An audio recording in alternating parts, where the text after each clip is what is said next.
அத்தியாயம் 9. ராஜவித்யா ராஜகுஹ்ய யோகம். சென்ற அத்தியாயத்தில் யோக வழி, பொருள் உருவாக்கம் பற்றிய விஷயங்களையும் ஆன்மீக வழிகளையும் பல்வேறு வகையான சில அடிப்படை கொள்கைகளையும் எடுத்துரைத்த பகவான் இந்த 9வது அத்தியாயத்தில் அவைகளினால் மோட்ச சித்தி, முக்தியடையும் தத்துவ ஞான சாஸ்திரங்களின் மேன்மையான கொள்கைகள், அதனின் மிக ஆழ்ந்த ரகசியத்தை பற்றி விளக்குகிறார். கேட்டு சிந்திப்போம். 1வது ஸ்லோகம். ஸ்ரீ பகவான் உவாச்ச: இதந்து தே குஹ்யதமம் பிரபஷ்யாம் யனசூயவே ஞானம் விஜ்ஞான சகிதம் யஜ்ஞாத்வா மோஹ்யசே சுபாத்.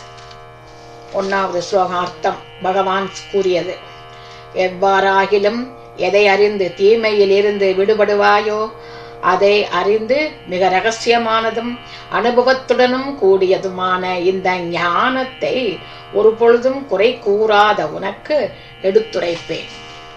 2வது ஸ்லோகம். ராஜவித்யா ராஜகுஹ்யம் பவித்ரம் தே முத்தமம் பிரத்யக்ஷவசகம் தர்ம்யம் சுசுகம் கத்துமவ்யயம். 2வது ஸ்லோகத்தின் அர்த்தம். இது ஞானங்களின் அரசன், ரகசியங்களுக்குள் மிகவும் ஆழமானது, சிறந்தது, தூய்மையாக்குவது, நேரிலே உணர்ந்து அனுபவிப்பதற்கு ஏதுவானது என்றும் அழியாத தர்மத்திலிருந்து விலகாதது மற்றும் கடைபிடிக்க எளிதானது. விளக்கம். ராஜவித்யா என்றால் ஞானங்களின் சிறந்த மகுடம் தரித்த அரசனை போலவா. அதே போல ராஜகுஹ்யம் என்றால் ரகசியங்களில் மிக சிறந்த ஆழமானதா. பவித்ரம் என்றால் தூய, மிகவும் உத்தமமானது என்று அர்த்தம். இந்த ஸ்லோகத்தில் ராஜ என்ற வார்த்தை உபயோகப்படுத்தப்பட்டுள்ளது.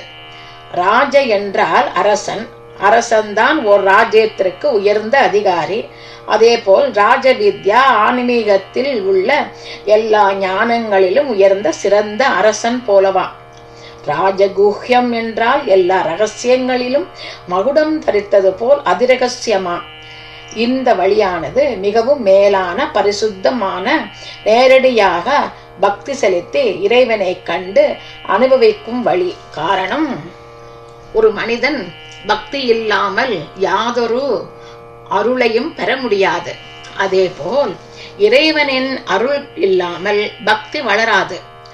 இறைவனே இல்லை என்று சொல்பவன் கூட இறைவனை அவன் திருநாமத்தை உச்சரிக்காமல் அவன் இல்லை என்று சொல்லிவிட முடியாது. பக்தி அற்றவன் முடிவில் அந்த மகா சக்கரமான பிறவி சுழலில் சிக்கி அவதியுற நேரிடும். அர்ஜுனன் மிகவும் பக்தனும் நண்பனுமாக இருப்பதால் அவனுக்கு இந்த உயர்ந்த கருத்தை சொல்ல முன்வந்திருக்கிறார். 3வது ஸ்லோகம். அச்ரத்தானஹ புருஷா தர்மஸ்யாஸ்ய பரந்தப அப்ராப்ய மாம் நிவர்த்தந்தே மித்யு சம்சார பத்மனி. 3வது ஸ்லோகார்த்தம். ஓ எதிரிகளை அழிப்பவனே, எந்த மனிதர்கள் இந்த தர்மத்தில் சிரத்தை இல்லாமலும் என்னை அடையாமலும் மீண்டும் மீண்டும் மரணத்துடன் கூடிய சம்சார மார்க்கத்தில் செல்கின்றனர். 4வது ஸ்லோகம். மயா ததமிதம் சர்வம் ஜகதவ்யக்தமூர்த்தினா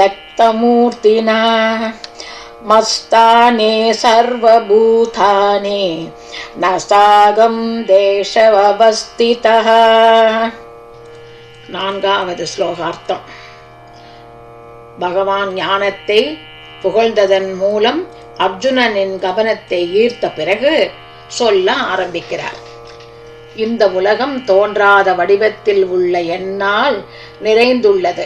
பொருட்கள் எல்லாம் என்னிடத்தில் இருப்புடையவைகள். நானோ அவைகள் இடத்தில் இருப்புடையவன் அல்ல. விளக்கம். ஒருவனுக்கு ஏதாவது நன்மையை சொல்ல முன்வரும் பொழுது கேட்பவரின் கவனம் சொல்பவரின் பக்கம் இருக்க வேண்டும். அப்படி இல்லாமல் கவனிக்கிறானோ இல்லையோ சொல்ல வந்தவர் பாட்டு கஷ்டப்பட்டு சொல்லிக்கொண்டே இருப்பார்.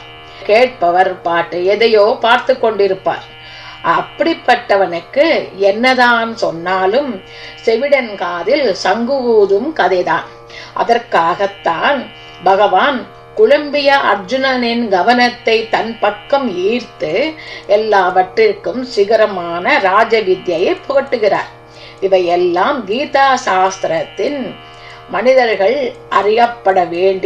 அறிய வேண்டிய பாடப்பொருள். 5வது ஸ்லோகம். நச்சமஸ்தானி பூதானி பஷ்யமே யோகமைஸ்வரம் பூத பிரன்னச்ச பூதஸ்தோ மமாத்மா பூத பாவனஹ. 5வது ஸ்லோகார்த்தம். என்றாலும் என்னிடம் பொருட்கள் இருப்புடையது அல்ல. என்னுடைய தெய்வீகமான யோகத்தை பார். பொருள்களை நானே காப்பாற்றுபவனும் உண்டாக்குபவனும் ஆவேன். ஆனால் என்னுடைய ஆத்மா பொருள்களில் இருப்புடையவை அல்ல. விளக்கம். ஒரு பொழுதும் பந்தப்படாமல் பற்று இல்லாததாக உணர்ந்து என்று உபனிஷத்தம் சொல்லுகிறது. பொருள் என்று குறிப்பிட்டது பிரம்மம் முதல் புல் பூண்டு வரை, அதாவது மானிடர்கள், தேவர்கள், யக்ஷர்கள், கந்தர்வர்கள், ராட்சசர்கள் என்றவற்றை குறிக்கும்.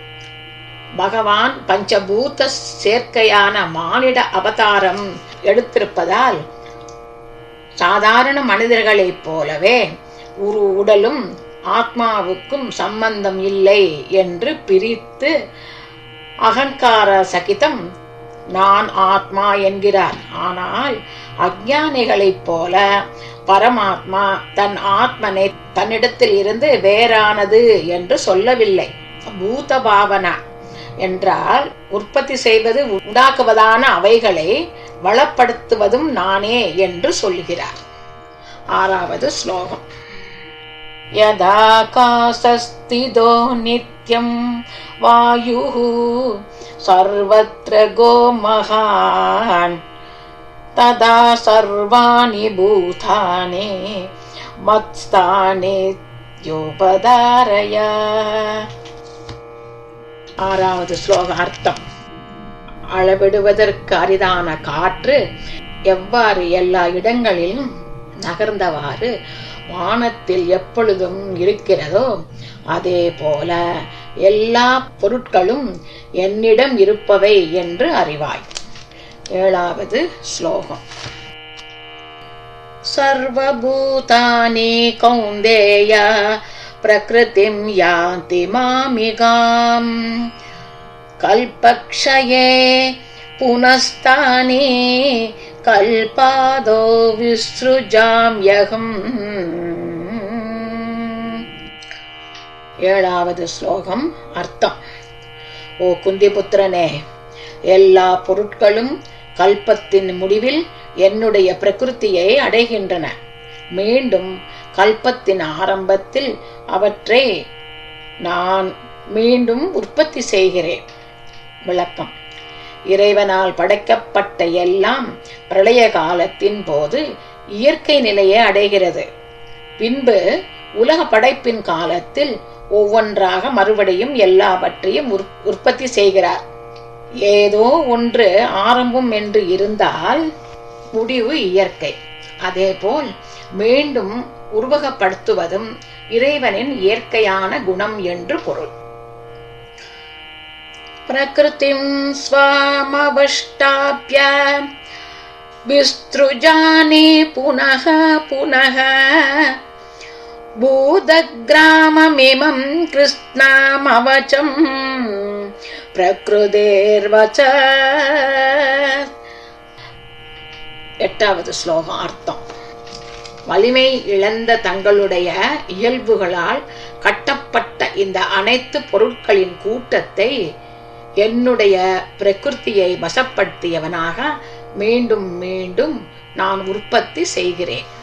விளக்கம்: தன் தர்மத்தை விட்டு பிறர் தர்மத்தை கொள்வானேயாகில் அதிலும் போக முடியாமல் சுயதர்மமும் கைவிட்டு நழுவி பாபங்களை சம்பாதிக்கும் கூட்டத்தை பிரகிருதி என்றால் மாயை.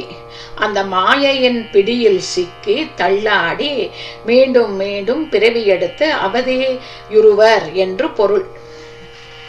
9வது ஸ்லோகம். நச்சமாம் தானி கர்மாணி நிபத்தனந்தி தனஞ்சயா உதாசீனவ தாசீன மசக்தம் தேஷு கர்மசு. 9வது ஸ்லோகம். அர்த்தம்: ஓ தனஞ்சயா, அவ்வித செயல்களில் ஈடுபாடு பற்றில்லாதவனாகிய என்னை அச்செயல்கள் கட்டுப்படுத்த மாட்டாது. விளக்கம்: பகவான் திரும்ப திரும்ப எப்படிப்பட்ட செயல்களாலும் அந்த செயல்களுடன் தொடர்பு பற்று அல்லது அகங்காரம் இல்லாமல் இருக்கிறேன் என்று சொல்வதின் அர்த்தம், விட்டில் பூச்சியானது தீபச்சுடர் சுடும் என்று தெரியாமல் மீண்டும் மீண்டும் அதையே சுற்றி சுற்றி விழுந்து மாழ்வது போல் அறிவிலியான ஜீவர்கள் செயல்களும் அதன் பலன்களையே யோசித்து அறியாமையால் அச்செயல்களிலேயே கட்டுப்பட்டு சுற்றி சுற்றி வந்து கொண்டு தவிப்பான் என்பதை பூர்த்தியாக அறியும் வரை சொல்லி தெளிவுபடுத்துகிறார். 10வது ஸ்லோகம். மாயாத்யக்ஷேன பிரகிருதிஹ சூயதே சசராச்சரம் ஹேதுநானேன கௌந்தேய ஜகத் விபரிவர்ததே. 10வது ஸ்லோகத்தின் அர்த்தம்: பிரகிருதியானது என்னுடைய மேற்பார்வையில் அசையும் அசையாத பொருள்கள் உண்டாக்குகிறது. இந்த காரணத்தினால் உலகம் சுற்றி வருகிறது. விளக்கம்: காரணமான காலம் முதல் ஜீவன் வரை யாவற்றையும் அடக்கி ஆண்டு நிலையற்றது எதுவோ அதுவே சக்தி. அதை ஞானிகள், அறிஞர்கள், ரிஷிகள் அதை பரபிரம்மம் என்று அழைக்கிறார்கள். அறிபவனும் அறியப்பட்டு ஆள்பவனும் இந்த இரண்டுமே பெறப்பட்டது. அனுபவிப்பவனுக்கு அனுபவிக்கப்படுவதற்கும் உறவை கற்பிப்பவள் ஒருத்தி மாயா, வைஷ்ணவி மாயா. அவளும் பெறப்பட்டவள்.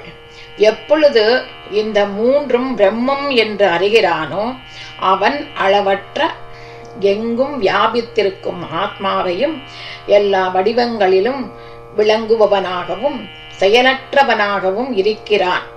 உதாரணமாக, எள்ளில் எண்ணெயும் பாலில் நெய்யும் ஊற்றுக்களில் நீரும் கட்டையில் நெருப்பும் போல பரமாத்மா ஜீவர்களிடம் ஜீவாத்மாவாக காணப்படுகிறது.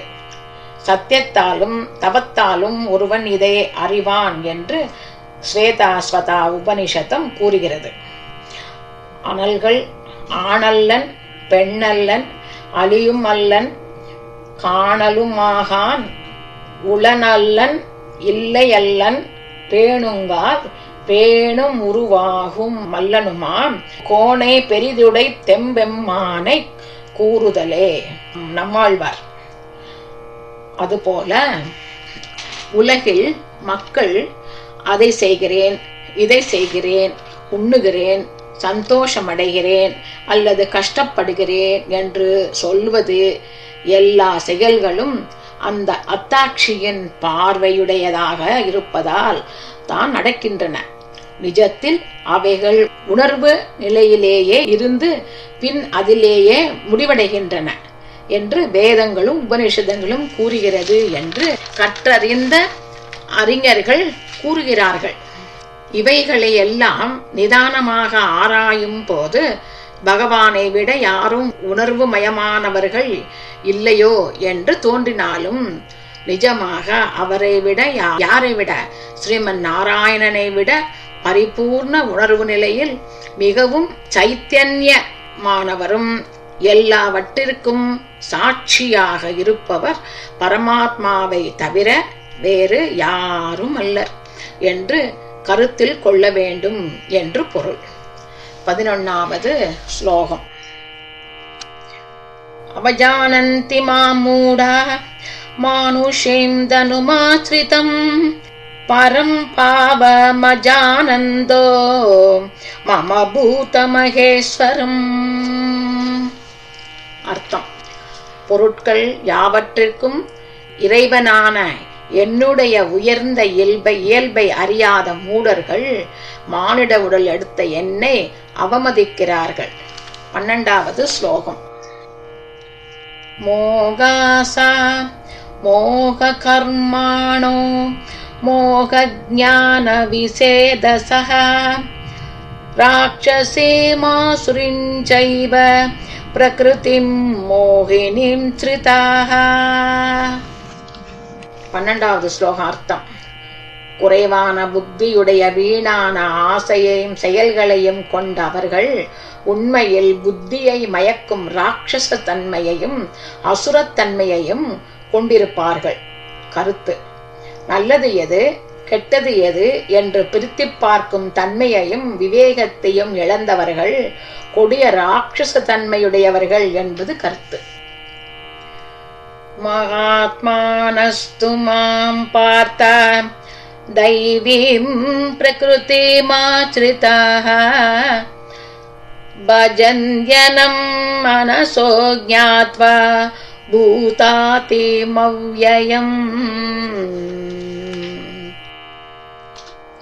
13வது ஸ்லோகார்த்தம். ஓ பார்த்தா, பெருந்தன்மையுடையவர்கள் தெய்வத்தன்மை பொருந்தியவர்களாக வேறு சிந்தனையற்றவர்களாக ஒருமுகப்பட்ட மனதுடன் பொருட்களின் தொடக்கமாகவும் அழிவற்றவனுமான என்னை அறிந்து நிச்சயமாக பூஜிக்கிறார்கள்.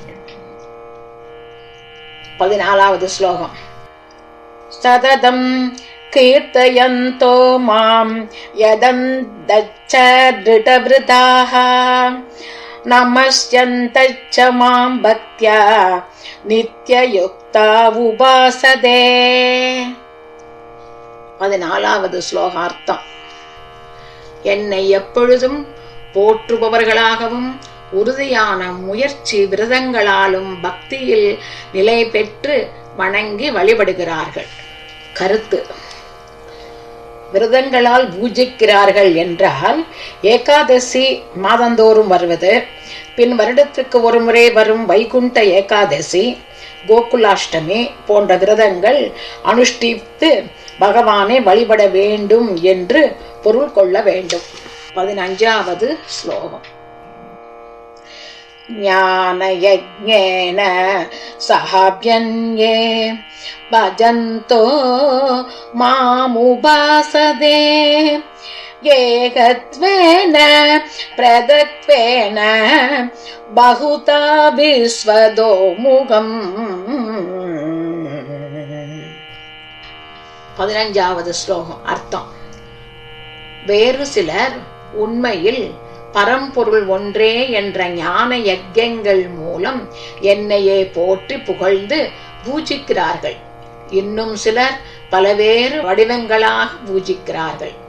இன்னும் பலரோ எங்கும் முகமுடைய விராட் ரூபமாகவும் பல வகைகளில் என்னை பூஜித்து வழிபடுகின்றனர். 16வது ஸ்லோகம். அகம் கிருதோரகம் யஜ்ஞஹ ஸ்வதாஹமஹமௌஷதம் மந்த்ரோ அகமகமேவாஜ்ஞா மகமக்னேரகம் ஹுதம். 16வது ஸ்லோகத்தின் அர்த்தம். எவ்வளவோ வழிகளில் அவர்கள் வழிபட்டாலும் உங்களை மட்டுமே வழிபடுகிறார்கள் என்று எவ்வாறு அறிவது? இந்த கேள்விக்கு பகவான் கூறுகிறார்.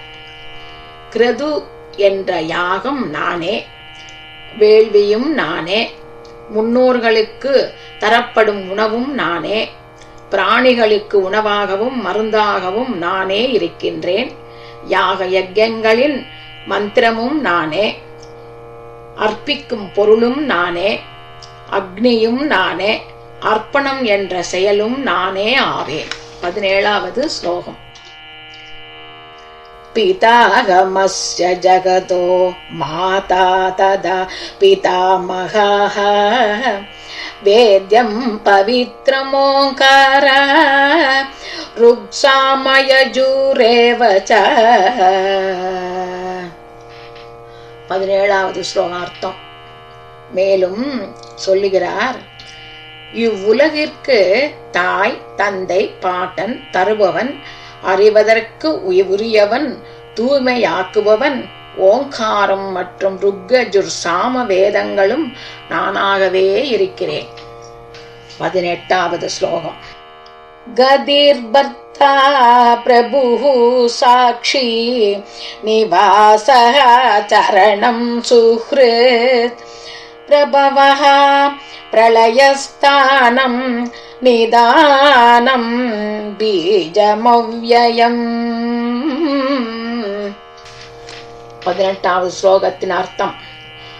கர்மங்களின் பலன், வளப்படுத்தி காப்பவன், அதிபதி, சாட்சியாக பார்த்து கொண்டிருப்பவர், வாழும் இடம், அடைக்கலம் அளிப்பவர், நண்பன், ஆரம்பம், முடிவு, அடிப்படை, சேர்த்து வைக்கும் இடம் மற்றும் அழியாத விதையும் நானே ஆவேன்.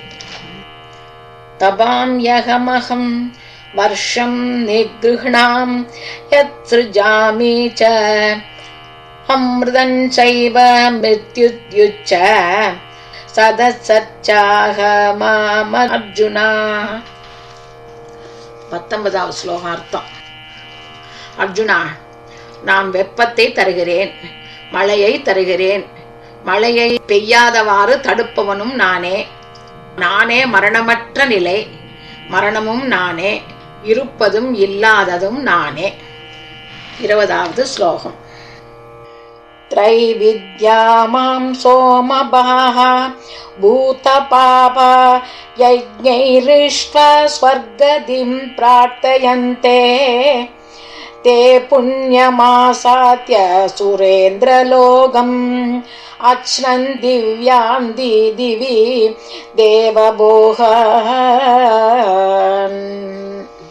20வது ஸ்லோகார்த்தம். 3 வேதங்களையும் கட்டு சோமரசத்தை பருகிறவர்களாகவும் மற்றும் பாவங்கள் அழிந்து தூய்மையானவர்களாகவும் என்னை யஜ்ஞங்களால் வழிபட்டு சொர்க்கம் போதலை வேண்டுகிறார்கள். புண்ணியத்தின் பலனாக இந்திரலோகத்தை அடைந்து தேவர்களின் அந்த தெய்வீக சொர்க்கத்தை அடைந்து அந்த இன்பத்தை அடைகிறார்கள். 21வது ஸ்லோகம். தேதம் புக்த்வா ஸ்வர்கலோகம் விசாலம் க்ஷீணே புண்ணியே மத்யலோகம் விசந்தி ஏவம் த்ரயீ தர்மம் அனுப்ரபன்னா கதா கதம் காம காமா லபந்தே. 21வது ஸ்லோகார்த்தம். மேலும் கூறுகிறார், அவர்கள் அந்த பறந்து விரிந்த சொர்க்கலோகத்தை அனுபவித்து தங்களின் புண்ணியம் குறைந்ததும் மானிட உலகுக்கு வருகிறார்கள். இப்படியாக 3 வேதங்கள் கூறும் சடங்குகளை பின்பற்றியவர்கள் இன்பங்களின் ஆசை கொண்டவர்களாக போவதும் திரும்பி வருவதுமான நிலையை அடைகிறார்கள். 22வது ஸ்லோகம். அனன்யா சிந்தயந்தோ மாம் யே ஜனா பர்யுபாசதே தேஷாம் நித்யபியுக்தானாம் யோகக்ஷேமம் வயாம்யகம். 22வது ஸ்லோகார்த்தம். யார் என்னிலிருந்து வேறுபாடற்றவராகவும் என்னையே எல்லா இடத்திலும் சிந்தித்து வழிபடுகிறார்களோ, என்னிடமே நிலைத்து இருக்கும் அந்த விவேகிகளுக்கு நான் இல்லாததை தருகிறேன், இருப்பதை காக்கிறேன். விளக்கம். இந்த கருத்தை கீதை 7:17-18 சொல்லி இருக்கிறார். இருந்தும் இல்லாததை தருகிறேன் என்கிறார். எந்த இல்லாததை தருகிறார்? அறிஞர்களின் விளக்கம். பக்தர்களுக்கு பகவானிடம் பலவித பாவங்கள், உணர்ச்சிகள் இருக்குமா. ராமனை துளசிதாசர் தேவ மம பாலக ராமா என்கிறார். அதாவது எனது இஷ்ட தெய்வம் என்று கொண்டாடுகிறார். ஒரு சமயம் ஒரு பக்தர் துளசிதாசரிடம் சுவாமி, நீங்கள் ராமனை வழிபடுகிறீர்கள், அவருக்கு 12 கலைதான், ஆனாலும் கிருஷ்ணருக்கு 16 கலைகள் என்றும் கிருஷ்ணர் தான் பூரண அவதாரம் என்றும் சொன்னாராம். இதை கேட்டதும் துளசிதாசர் அந்த பக்தனின் பாதங்களில் சாஷ்டாங்கமாக விழுந்து வணங்கி சொன்னாரா, சுவாமி, இது நாள் என் ராமனை தசரதனின் மகன் ராஜாராமன் என்று எண்ணி வணங்கி வந்தேன். ஆனால் 12 கலைகளுடன் ராமனின் அவதாரம் என்று இப்போதுதான் அறிந்தேன். நான் என்ன பாக்கியம் செய்தேன் என்றாராம். அவருக்கு கிருஷ்ணர் 16 கலைகள் கொண்டவர் என்றது அவர் காதிலேயே விழவில்லையாம். அந்த அளவிற்கு அவர் அனன்ய நிஷ்டை இருந்திருக்கிறார். அனன்ய நிஷ்டை என்றால் ஒன்றின் மீது உகந்த பற்று அல்லது பக்தி. மற்றிருந்தீர்கட்கு அறியாலாக மாதவன் என்பதோர் அன்பு, நாச்சியார் திருமொழி. அதுபோல் பகவானை தன் ஆத்மாவாக அறிந்ததும் அவருடன் பூரணமாக சேரும் பொழுது மனம், புத்தி, செல்வம், தான் கட்ட கல்வி எதுவும் தன்னுடன் கொண்டு செல்லக்கூடாது. சென்றால் அது ஒரு தடைக்கல்லாகி முழுவதும் அவரிடம் சேர விடாமல் தடுக்கும். எல்லாவற்றையும் விலக்கி நீயே துணை என்று அவரிடம் சென்றால் முன்பு செய்த புண்ணியத்தை காப்பாற்றி முக்தி என்ற ஞானத்தை கொடுத்து அனுகிரகிப்பாராம். உதாரணமாக, திரௌபதியின் துயிலை துச்சாதனன் பிடித்து இழுக்கும் பொழுது தன் பலத்தால் 2 கைகளாயும் பிடித்து காத்து கொள்ளலாம் என்று நினைத்து தன் 2 கைகளாலும் பிடித்து கொண்டாளாம். முடியாமல் போகவே தன்னுடைய பற்களால் இழுத்து பிடித்தாளாம். அதுவும் முடியாமல் போகவே 2 கைகளையும் மேல் நோக்கி குவித்து, ஹே கிருஷ்ணா, மாதவா, ஹிருதய கமலவாசா, நீயே துணை, உன்னை சரணடைந்தேன் என்று கூவி அழைத்தாளாம். அவள் தன்னாலேயே முடியும் என்று நினைத்தபோது பகவான் உதவவில்லை. நீயே கதி என்று சரணடைந்ததும் அவளின் மானத்தை காத்தான் கண்ணபிரான். அவ்வாறு சரணடைந்த பக்தர்களை பகவான் கைவிடுவதில்லை. துச்சாதனன் வஸ்திரத்தை இழுக்க இழுக்க முடியாமல் மயங்கி விழுந்தானா. அதுபோல கோவிந்தா நீயே துணை என்று நம்பிக்கையுடன் சரணடைந்து விட்டால் அவனே எல்லாவற்றிற்கும் பொறுப்பாகி இருப்பதை காப்பது என்றால் ரட்சிப்பது, இல்லாததை கொடுப்பது என்றால் இல்லாத ஞானத்தை புகட்டி முக்தியை தருவான் என்று பொருள். 23வது ஸ்லோகம். ஏப்யன்யதா தேவதா பக்தா யஜந்தே ஸ்ரத்தயான்விதாः தே அபிமாமேவ கௌந்தேய யஜன்யபிதி பூர்வகம். 23வது ஸ்லோகம் அர்த்தம். வேறு தெய்வங்களிடம் யார் பக்தி சிரத்தையுடன் அவர்களை பூஜிப்பார்களோ, ஓ குந்தியின் மைந்தனே, அவர்களும் தன்னை அறியாமல் என்னையே பூஜிக்கின்றனர். விளக்கம். வேறு தெய்வம் என்றால் அவரவர்களுக்குள்ள இஷ்ட தெய்வம். சிவ வழிபாடு, சக்தி வழிபாடு, முருகன் வழிபாடு அல்லது கிராம தேவதை வழிபாடு, எந்த வழிபாடாக இருந்தாலும் பரபிரம்மத்தையே சேரும் என்று பொருள். மேலும் ஒரே பிரம்மத்தை குறிக்கிறது. 24வது ஸ்லோகம். அகம் ஹே சர்வ யஜ்ஞானாம் போக்தா ச பிரபுரேவ ச நது மாமபிஜானந்தி தத்வே நாதச்சவந்தி தே. 24வது ஸ்லோகார்த்தம்.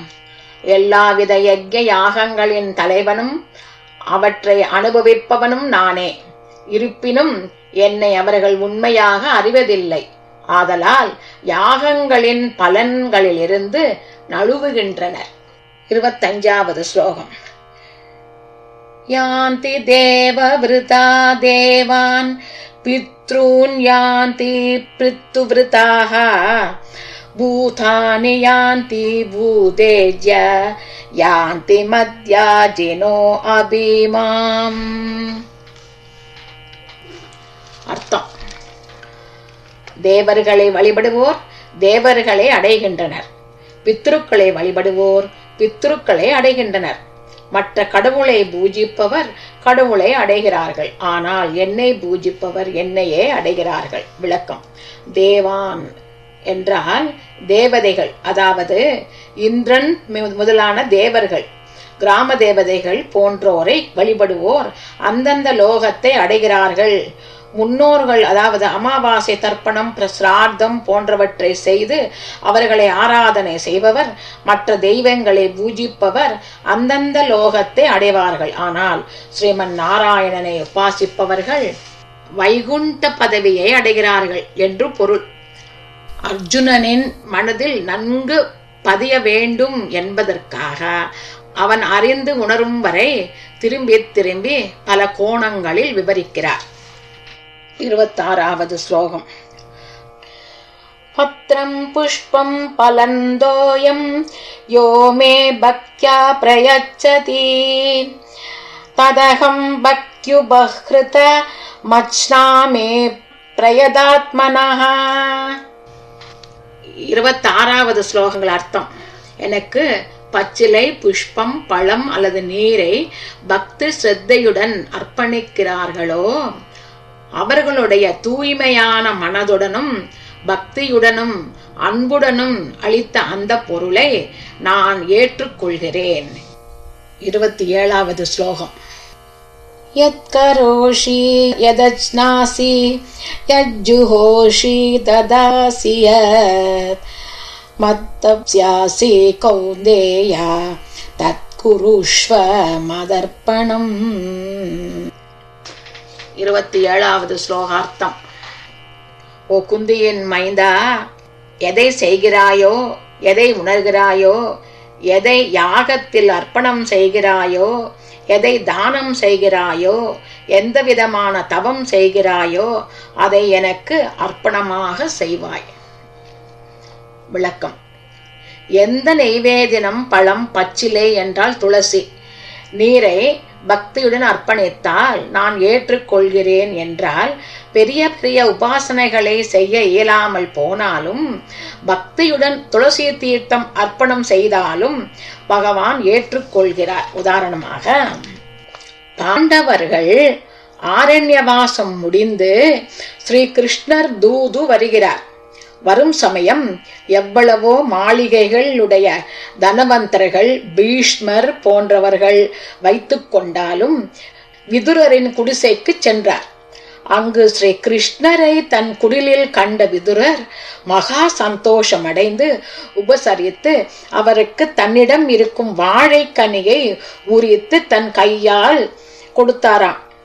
கௌஸ்துபமணி மார்பில் புரள, பீதாம்பர வஸ்திரம் அணிந்து தாமரை இதழ்களை ஒத்த கண்களும் கொவ்வை பழம் போன்ற உதடுகளும் நீலமேக ஷாமளனை தன் மனக்குடிலில் இருக்கும் அவனை நேரில் கண்டதும் பக்தி பரவசத்தில் கனிகளை அகற்றி அந்த பழத்தின் தோலை கொடுத்தாராம்.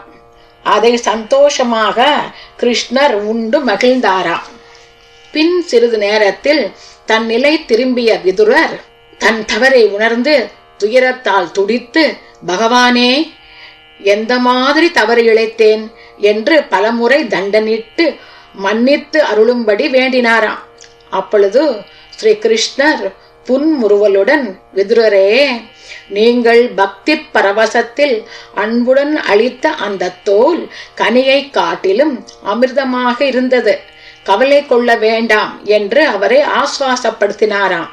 அதுபோல் பகவானுக்கு நாம் என்ன படைக்கிறோம் என்பது முக்கியமில்லை, எவ்வாறு படைக்கிறோம் என்பதுதான் முக்கியம். பகவான் வேண்டுவது ஆத்மாத்மான பக்தி, ஸ்ரத்தை, அன்பு, இவைகள்தான் முக்கியம் என்று பொருள் கொள்ள வேண்டும். 28வது ஸ்லோகம். சுபா சுபபலைரேவம் மோக்ஷயஸ்ஸே கர்மபந்தனைஹி சந்நியாசயோகயுக்தாத்மா விமுக்தோ மாமுபைஷ்யசி. 28வது ஸ்லோகார்த்தம். இவ்விதம் செய்தால் உனக்கு என்ன நிகழ்கிறது என்பதை அறிவாய். இவ்விதமாக நன்மை தீமை பயக்கும் செயல்களின் வடிவத்தில் உள்ள கட்டுக்களிலிருந்து விடுபடுவாய். விடுபட்ட பிறகு சந்நியாச யோகத்தில் நிலை பெற்றவனாக என்னை நீ வந்தடைவாய். கருத்து: சந்நியாசம் என்றால் எங்கோ போய் அமர்ந்து இருக்க வேண்டும் என்பதில்லை. ஒரு க்ஷத்ரியன் தன்னலம் கருதாது தன் சுயதர்மத்தை நன்கு விடாமல், ஜனகர், அஸ்வபதி இவர்கள் எல்லோரும் சந்நியாசிகள்தான். அவர்களைப் போல தன் தர்மத்தை காத்து ஆசைகளை அகற்றி எல்லாம் ஈஸ்வரன் நாராயணன் செயல் என்று அவனிடம் அர்ப்பணித்து செயல்களை விடாமல் செய்வது என்று பொருள். 29வது ஸ்லோகம். சமோ அகம் சர்வபூதேஷு நமே த்வேஷ்யோ அஸ்தி ந ப்ரியாஹ யே பஜந்தி து மாம் பக்த்யா மயி தேஷு சாப்யகம். அர்த்தம்: நான் எல்லா உயிர்களிடத்தும் சமமாக இருக்கிறேன். யாரும் எனக்கு விருப்பமுடையவர்களோ அல்லது வெறுப்பு உடையவர்களோ இல்லை. ஆனால் என்னை யார் பக்தியுடன் பூஜித்து வருகிறார்களோ அவர்கள் என்னிடம் இருக்கிறார்கள், நானும் அவர்களிடத்தில் இருக்கிறேன். 30வது ஸ்லோகம். அபிஷேசுதராச்சாரோ பஜதே மாமனன்யபாக் சாதுரேவ மந்தவ்யஹ சம்யக் வ்யவசிதோ ஹி ஸஹ. 30வது ஸ்லோகம். அர்த்தம்: பக்தியின் சிறப்பை கூறுகிறார். தீய ஒழுக்கமுடையவனும் கூட வேறொரு நாட்டமும் இல்லாமல், வேறு எந்த நாட்டமும் இல்லாமல் ஒருமுகப்பட்ட பக்தியுடன் என்னை வழிபடுவானேயாகில் அவன் நன்னடத்தையுள்ளவன் என்று கருத்தில் கொள்ள வேண்டும். காரணம், அவன் நன்கு முடிவு செய்தவன். 31வது ஸ்லோகம். க்ஷிப்ரம் பவதி தர்மாத்மா சச்வத் சாந்திம் நிகச்சதி கௌந்தேய ப்ரிதிஜானிஹி நமே பக்தஹ பிரணச்யதி. 31வது ஸ்லோகார்த்தம். அவன் விரைவில் நல்ல சிந்தனையுடைய மனம் படைத்தவனாகிறான், என்றும் நிலைத்திருக்கும் அமைதியை பெறுகிறான். ஓ குந்தி மைந்தனே, என்னுடைய பக்தன் அழிவதில்லை என்ற உண்மையை தைரியத்துடன் உலகத்துக்கு எடுத்துரைப்பாய். 32வது ஸ்லோகம். மாம் ஹி பார்த்த வ்யபாச்ரித்ய யே அபிஸ்யூஹு பாபயோனயஹ ஸ்த்ரியோ வைஷ்யாஸ்ததா சூத்ராஸதேபி யாந்தி பராங்கதிம். ஓ பார்த்தா, பெண்கள், வைசியர்கள், சூத்ரர்கள், தாழ்ந்த பிறப்பினரும் கூட என்னை சரணடைந்து உயர்ந்த நற்கதியை அடைகிறார்கள். 33வது ஸ்லோகம். கிம் புனர் பிராமணஹ புண்ணிய பக்தா ராஜர்ஷ்யஸ்ததா அநித்யமசுகம் லோகமிமம் பிராப்ய பஜஸ்வமாம். 33வது ஸ்லோகார்த்தம். புண்ணிய பிராமணர்கள், பக்தர்களாகிய ராஜரிஷிகள் முதலியவர்களை பற்றி கூறவும் வேண்டுமா? நிலையற்றதும் மகிழ்ச்சியற்றதுமான இவ்வுலகத்தை அடைந்துள்ள நீ என்னை வழிபடுவாய். 34வது ஸ்லோகம். மன்மனா பவ மத்பக்தோ மத்யாஜே மாம் நமஸ்குரு மாமே வைஷ்யசே யுக்வைவ மாத்மானம் மத்பராயணஹ. 34வது ஸ்லோகார்த்தம். என்னிடம் மனதை வைத்து எனது பக்தனாகவும் எனக்காக தியாகம் செய்பவனாகவும் ஆகி என்னையே உயர்ந்த கதியாக எண்ணி மனதை நிலைநிறுத்தி நிச்சயமாக நீ ஆத்மாவான என்னையே வழிபடுவாய். இங்கனம் பிரம்ம வித்யையும் யோக சாஸ்திரமாயும் ஸ்ரீ கிருஷ்ணருக்கும் அர்ஜுனனுக்கும் சம்பாஷணையாகவும் விளங்கும் ஸ்ரீமத் பகவத்கீதை என்ற உபனிஷத்தில் ராஜவித்யா ராஜகுஹ யோகம் என்ற பெயர் பெற்ற 9வது அத்தியாயம் நிறைவு பெற்றது. ஓம் சர்வம் ஸ்ரீ கிருஷ்ணார்ப்பணமஸ்து.